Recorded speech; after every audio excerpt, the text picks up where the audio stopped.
was early in the second period. You got hit pretty good at the blue line. Yeah. Obviously you were fine, but yeah. What the guy just catch you with your head down, or?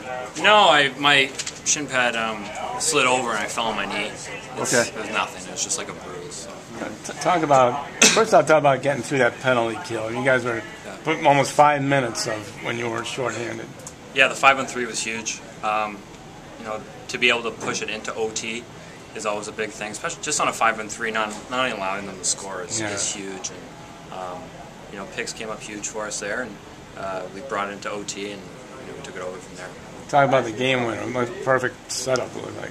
Yeah, it was a simple play, really. It's just a drop pass, and I had a ton of time to decide whether to pass or shoot, or and the goalie gave me a little blocker, and I put it there, and it was an unselfish play by Aggie to give it up like that, and a good net drive, and good things happen. It's 3-on-2 or 3-on-1?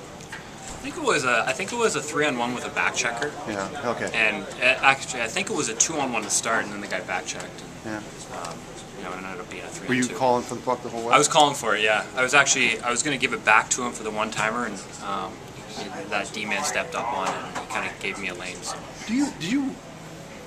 I mean, you haven't been having a good season. The lockout ends. There was talk of maybe you getting a chance up there. Yeah.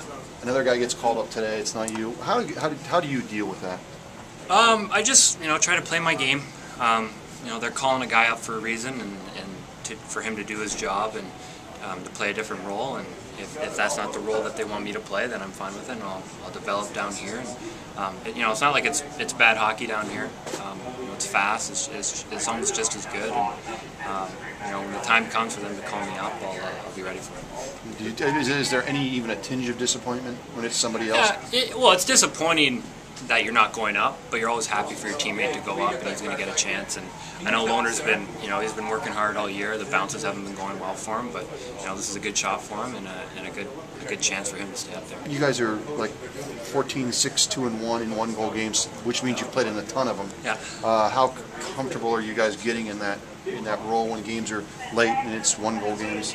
Yeah, it's I don't know if I wouldn't say comfortable. I'd say we're confident that we can prevail in those games, and I think it actually gives us a lot of confidence going into the playoffs because those games are always tight. So I think with what our team's been able to do, the past couple of games being these good teams, and having these tight games, and especially against Toronto is always a big win, and being able to catch them in the standings is always a positive thing.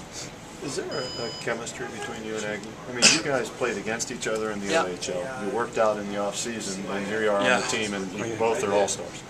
Yeah, I'd like to say there's some chemistry there. We're not always on the same line because we're both playing center, but I'm really familiar with his game. I played against him for 4 years in the OHL. I know what he's good at. I know what he looks for, and sometimes we're trying to play to each other's strengths. And it's not something that we're always out there looking for each other. It's just something that you kind of feel, and when you get a good feeling for someone like that, it's a lot of fun. When you were playing against him in the O, did you know he'd be this good? I knew he was a good player. In the OHL, he was always a tough player to play against, and he works really hard. He's one of the hardest working guys on our team, and working that hard will get you where you want to go. And he's really developing as a young player, and it shows with the points that he's putting up.